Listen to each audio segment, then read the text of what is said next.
Good evening. It has been a pretty dramatic weekend for crypto. This is the volatility that we warned about on Friday. Let's get into what exactly happened and where we could possibly be going from here. We are, of course, trading currently at a price of about $78,500. Actually quite a recovery from the lows that we put in over the weekend. We got down to just kiss this significant low here at about 74,500. If I zoom out onto the broader time horizon here on the daily chart, that is in fact the low that we put in back on the 9th of April last year. Pretty interesting to see price come so close to that and rebound. Would have expected a break of that actually, but pretty interesting anyway. I think this is the result of what we were talking about on Friday, which was essentially just capitulation and exhaustion of how many liquidations could possibly go through. But in any case, actually a decent bounce from there. Okay, we're currently up to prices right now about 5%, and on the day we were up as high as 6.24% from there. So as you can see, obviously the volatility is happening in both directions, but we did indeed come to fill this gap, and this is what we're talking about. Basically a break beneath these lows here, okay, these local lows that we put in after that historic liquidation event in October at about $80,500. We spoke about how it was most likely we took a deeper stab into this gap here between that low and the next significant low that I mentioned at 74,500, and a bounce in there somewhere. Almost went even further beyond that, and that is a bit of a surprise to me, but nonetheless dramatic price action. And what happened? Well, the market apparently really didn't like the appointment of Warsh. You can see here reported by disruptionbanking.com. Warsh triggers massive market crash, metals and crypto plunge. On the news of Warsh's nomination by Trump, precious metals turned into a bloodbath. On January the 30th, gold futures dropped 9%. The actual low was even more dramatic than that. Look at this on the gold chart, down as low as 21%. That is a massive, massive move for the gold market. Massive move against safe haven assets. And it's quite interesting to see actually gold and silver and crypto all behaving in the same way. We haven't seen that sort of activity in the market for quite some time. Crypto markets felt the heat too. Bitcoin slid over 7% in a single day, trading around 78k by January the 31st from a 96k start to January. Of course, we know all of that. Pretty interesting, the result of this, and I think this points to where we might be going from here. The market is in extreme fear, by the way, 15 on the fear and greed index, but can see players buying, particularly bigger players buying. So first and most notably, most interestingly perhaps, Michael Saylor did indeed purchase more Bitcoin. Now it's not entirely clear to me exactly at when the purchase was happening. Usually spreads this out over time, but tweeted by himself on February the 2nd, which would be today, Strategy has acquired 855 BTC for $75.3 million at 87.974 per Bitcoin. And you might remember that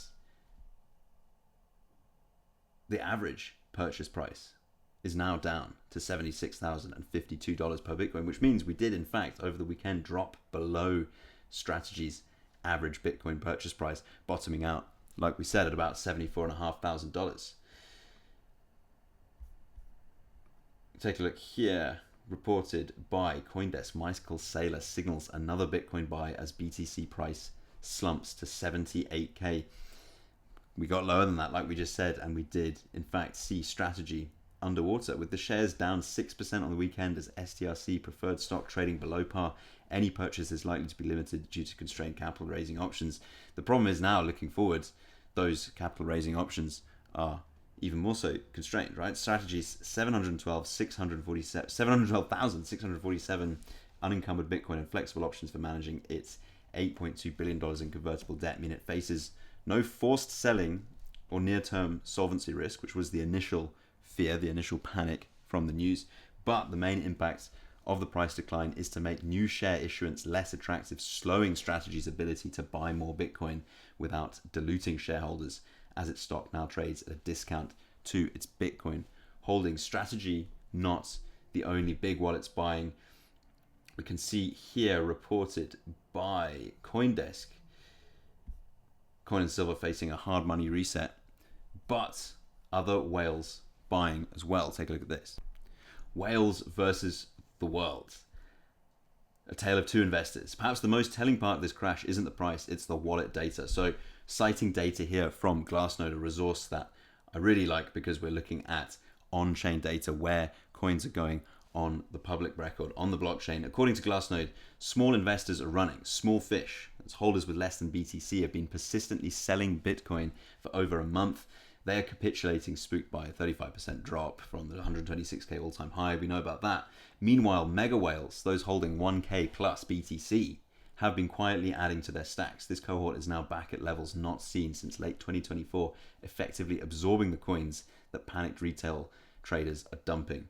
Although their buys weren't significant enough to move the price upwards, we know that so much of this market has been, so many of these market moves have been perpetuated by liquidations. Of course, the massive sell-off in October was really fueled by liquidations, and we know that that was the risk lying around this last move. We also spoke about on Friday how that risk was somewhat drying up, but that is a sign of the times. And I've said this before, the time when this can actually turn around, of course, with the right macro environment, with the right real demand for the asset, the time when this can actually turn around truly is the time when retail has fully capitulated, when there's just no more juice left to squeeze from the liquidation orange, if you will. And I think we are nearing that time. You can see that in this last drop. Now, that's not to say we can't go lower now. In fact, even as I'm recording this, we can see on today's 5% move, depending on how you want to measure it, more longs have jumped in, and we're looking at a liquidation risk of about $2 billion to the downside. That is long side liquidation risk. And if we look at where that lands exactly on the map, 74,500 is my reference point, because that is now a very significant low. Okay, and by the way, not my own opinion, not just my own opinion shared by many technical analysts of the market. Support, which is this area now, 74.5k, doesn't get stronger the more times it's hit. It actually gets weaker the more times it's hit. That is a very significant low now. All that to say, this is the area that we need to be watching, eagle-eyed to the downside. But let's see, how does that map up to liquidation risk? 74.5k on the one-day cumulative liquidation map lines up to about $1.43 billion worth of long liquidations, which is not insignificant, but it's also not as massive, as devastatingly large as it potentially could be. Remember, the market is once again in extreme fear. And if we extrapolate this out to the 30-day time horizon, you can see there is so much more short side liquidation risk. I think we are getting into the sort of territory where, with the right conditions, with the right real demand, with the right buyers coming in, we could start to really, really shock some bears in this market. It's just such a rare occasion when everyone in the market accurately calls the onset of the bear market. That is not something that we see happen very often. That would be a very, very surprising outcome. It's much more likely that the majority of the market becomes surprised. Now, that's not to say that we need to turn around right now. That's not necessarily what I'm looking for, but these are very nice prices to be accumulating when you consider how scared, how upset the majority of the market is right now. Going directly from here, I wouldn't be surprised if we started to see this potentially drifting to the upside. Directly now, I think it's likely we probably fill in some more of this gap and then potentially a slow trickle to the upside. But that is not to say that we couldn't experience more downside. And remember, if we break these lows here again, if we retest these lows and we go below that, that would right now represent about $1.43 billion worth of long liquidations. That is more forced selling onto the market. But as always, purely my opinion, shared with you purely for entertainment purposes. Nothing I say should be considered financial advice at all. But thank you so much for watching. Plenty more to come. Catch you in the next one. Goodbye.